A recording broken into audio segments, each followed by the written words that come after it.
Hi everyone, welcome back to our new video. आज की इस वीडियो में बात करेंगे कि क्या स्नैपचैट 100% सिक्योर है। जैसे आप जब भी बात करते हो तो मैसेज को सीन होने के बाद वो मैसेज डिलीट हो जाता है, या जब आप कोई भी स्नैप भेजते हो तो स्नैप को व्यू होने के बाद वो स्नैप गायब हो जाती है, वो आपके पास नहीं शो करती अनलेस आपने सेव इन चैट कर रखा हो तब। ऐसे केस में क्या जो मैसेजेस हैं या स्नैप्स हैं वो क्या डेटाबेस के अंदर अभी भी स्टोर करी हुई हैं? आपकी जितनी भी पास स्नैप हैं क्या वो स्नैपचैट के सर्वर पर स्टोर करी हुई हैं? आज यही जानेंगे।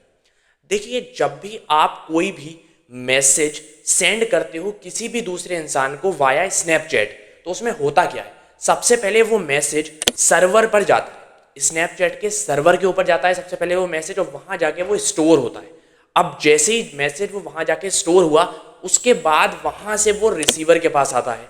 अब जैसे ही रिसीवर ने उसको रिसीव कर लिया या सीन कर लिया, उसके बाद क्या करता है, स्नैपचैट का जो बैकएंड टीम है वो उस मैसेज को फिल्टर आउट कर देती है कि ये मैसेज रीड कर लिया है और अब आप इसको वैनिश कर दो, यानी कि हटा दो वहां से। तो वो आपके डिवाइस से तो इंस्टेंटली डिलीट हो जाता है या इंस्टेंटली वैनिश हो जाता है, आपको वहां पर नहीं दिखता है, लेकिन वो स्नैपचैट के डेटाबेस के अंदर अभी भी अवेलेबल है। और वो कब तक अवेलेबल रहता है? वो जब तक अवेलेबल रहता है जब तक स्नैपचैट की पॉलिसी होती है। हर एक सोशल मीडिया प्लेटफॉर्म की अपनी एक पॉलिसी होती है कि वो आपके डेटा को तब तक रखेंगे जब तक उनकी पॉलिसी में लिखा हुआ है कि 90 डेज या 3 मंथ्स, 4 मंथ, 6 मंथ, 7 मंथ, इस तरीके की पॉलिसीज होती हैं बहुत सारी सोशल मीडिया की। तो इंस्टेंटली आपका डेटा को डेटाबेस के अंदर से डिलीट नहीं किया जाता है। आपने कई बार सुना होगा कि आपने कभी भी अगर एक चीज़ भी इंटरनेट के ऊपर अपलोड कर दी या इंटरनेट पर डाल दी, फिर वो कभी वहाँ से डिलीट नहीं हो सकती परमानेंट। वो कहीं ना कहीं पर स्टोर करी हुई है, किसी ना किसी डेटाबेस के ऊपर स्टोर करी हुई है, उसको रिकवर भी करा जा सकता है। जैसे समझ लीजिए, आप मान लीजिए कि अगर कोई आपने क्रिमिनल एक्टिविटी कर दी है और आप स्नैपचैट का यूज़ कर रहे थे, तो गवर्नमेंट क्या कर सकती है, स्नैपचैट से बात करके आपका डेटा को वहाँ से रिकवर कर सकती है, अनलेस वो पॉर्ज ना हुआ। पॉर्ज का मतलब यहाँ पर यह है कि वो परमानेंटली डिलीट ना हुआ हो वहाँ से। तो जब तक वो परमानेंटली डिलीट नहीं हो रहा है सर्वर के ऊपर से, तब तक स्नैपचैट के जो बैकएंड टीम है या स्नैपचैट के जो मेंबर्स हैं, जो टीम है, वो उसको रिकवर कर कर और गवर्नमेंट की लॉ के साथ कंपाइल करके गवर्नमेंट को प्रोवाइड कर सकती है। बहुत सारे सोशल मीडिया गवर्नमेंट के लॉ को फॉलो करते हैं, बहुत सारे क्या सभी लोग करते हैं। आपने लॉज का नाम सुना होगा, जैसे कि GDPR, journal data protection and regulation, जो कि यूरोपियन सिटीजन्स के लिए है।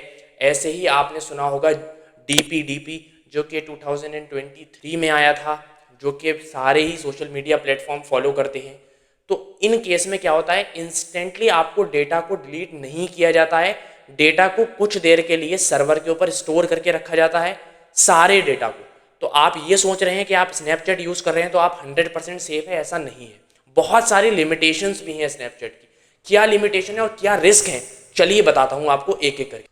अब बात कर लेते हैं कुछ risk factor related to Snapchat. सबसे पहला रिस्क फैक्टर आता है कि एक फॉल्स सेंस ऑफ प्राइवेसी होती है, कि लोगों को लगता है कि अगर वो स्नैपचैट यूज़ कर रहे हैं तो उनके मैसेजेस सिक्योर हैं, उनका डेटा सिक्योर है। अगर वो कोई भी बात कर रहे हैं, कोई भी गलत चीज़ें किसी को सेंड कर रहे हैं या किसी से भी कुछ भी कर रहे हैं, तो वो 100% सिक्योर है, क्योंकि वो सीन होने के बाद तो डिलीट हो जाता है। ऐसा नहीं होता है, लोग रिकॉर्डिंग भी कर सकते हैं उसकी, दूसरे फ़ोन से रिकॉर्ड कर सकते हैं, दूसरे फ़ोन से स्क्रीनशॉट ले सकते हैं उसका। तो 100% सिक्योर तो नहीं है। और अगर आप बात करूं मैं डेटा की, तो डेटा वैनिश आपके फ़ोन से हो रहा है, वो सर्वर से इंस्टेंटली वैनिश नहीं हो रहा है। बहुत सारे गवर्नमेंट के लॉज हैं, GDPR, EU, DPDP, जिसमें कि कुछ टाइम के लिए सर्वर के ऊपर स्नैपचैट को डेटा स्टोर करके रखना पड़ता है। जैसे मान लीजिए अगर आपने कोई भी क्राइम कर दिया और अगर गवर्नमेंट को चाहिए है वो डेटा, तो वो डायरेक्टली स्नैपचैट से कॉन्टैक्ट करके ले सकती है आपका डेटा। अगर आप सेटिंग में जाएंगे स्नैपचैट की, वहाँ पर आपका डेटा का ऑप्शन आएगा, वहाँ पर डाउनलोड करने का ऑप्शन आएगा डेटा को। तो जब से आपने स्नैपचैट का अकाउंट क्रिएट किया है तब से लेकर अब तक का आप डेटा डाउनलोड कर सकते हैं। कुछ डेटा, सारा डेटा नहीं कर सकते आप डाउनलोड। तो सोचिए, जब आपके पास इतनी अथॉरिटी है तो उनके पास कितनी अथॉरिटी होगी, स्नैपचैट ओनर के पास, स्नैपचैट टीम मेंबर के पास, बैकएंड टीम के पास कितनी ज़्यादा अथॉरिटी होगी, और उनके पास आपका इससे डबल एंड ट्रिपल डेटा होगा पहले से ही। मेटा डेटा आपका स्टोर होगा, time, location, source address, IP address, destination address, ये सब उनके पास स्टोर करा हुआ पहले से ही है। सेकंड बहुत बड़ा रिस्क आता है लोकेशन का। जैसे मान लीजिए आपने स्नैप सेंड किया, आप अभी इंडिया गेट पर हैं और आपने उसकी स्नैप खींची और आपने अपने जितने भी फ्रेंड हैं उन सबको आपने सेंड कर दी। अब मान लीजिए उसमें कोई एक क्रिमिनल माइंडसेट का आदमी है या आपका कोई दोस्त ही है और वो आपका बुरा चाहता है, तो वो क्या करेगा, वो आपको लोकेशन ट्रैक कर सकता है, आपको स्टॉक कर सकता है और वो भी वहाँ पर आ सकता है इंडिया गेट के ऊपर और आपको हार्म भी पहुँचा सकता है। बहुत सारे इंसिडेंट ऐसे हो रखे हैं। एक वुमेन का बता रहा हूँ, एक वुमेन किडनैप हो गई थी क्योंकि उसने स्नैपचैट की लोकेशन ऑन कर रखी थी। वहाँ से कोई उसका बातचीत होने लगी किसी आदमी से, तो उसने क्या करा, वहाँ से उसको स्टॉक करना स्टार्ट करा और उसको किडनैप कर लिया बाद में। इस तरीके के बहुत सारे केसेस हैं, आप इंटरनेट पर जाकर देख सकते हैं। तो सबसे बड़ा जो केस है, सबसे बड़ी जो रिस्क है वो तो यही है लोकेशन का। तो मैं तो यही कहूँगा कि जब मान लीजिए आप कहीं घूमने भी गए हैं, अगर मान लीजिए यहाँ की अगर आप स्नैप भेज रहे हैं तो आपने स्नैप बना ली और जब आप यहाँ से चले जाएं, थोड़ी दूर चले जाएं, 5 किलोमीटर, 10 किलोमीटर, 15 किलोमीटर, तब जाकर वहाँ की स्नैप आप भेजें, इंस्टेंटली ना भेजें। जैसे मान लीजिए अभी मैं यहाँ पर खड़ा हूँ और मैंने यहाँ की स्नैप बना ली, तो मैं तुरंत यहाँ की स्नैप ना भेजूँ, बल्कि मैं थोड़ा टाइम रुकने के बाद यहाँ से स्नैप भेजूँ, यहाँ से जब मैं चला जाऊँ उसके बाद मैं भेजूँ, ताकि मुझे कोई स्टॉक ना कर पाए, मुझे कोई ट्रैक ना कर पाए। क्योंकि अगर मैं अभी की स्नैप भेज दूंगा तो सबको पता चल जाएगा कि अभी मैं यहाँ पर हूँ।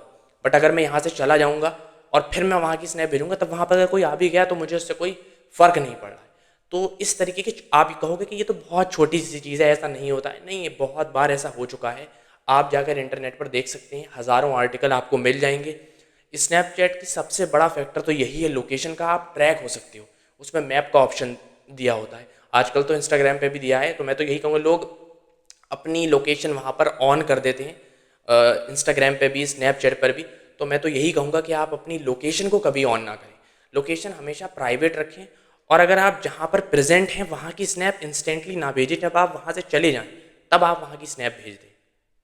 अगर वीडियो अच्छी लगी हो तो वीडियो को लाइक कर दें, चैनल को सब्सक्राइब कर दें और कमेंट सेक्शन में बताएं अगला कौन से टॉपिक के ऊपर मैं वीडियो बनाऊं और क्या क्या आपको अच्छा लगता है। आप सारी चीज़ें बता सकते हैं, मैं वीडियो बना दूंगा उस पर। Thank you so much for watching this video.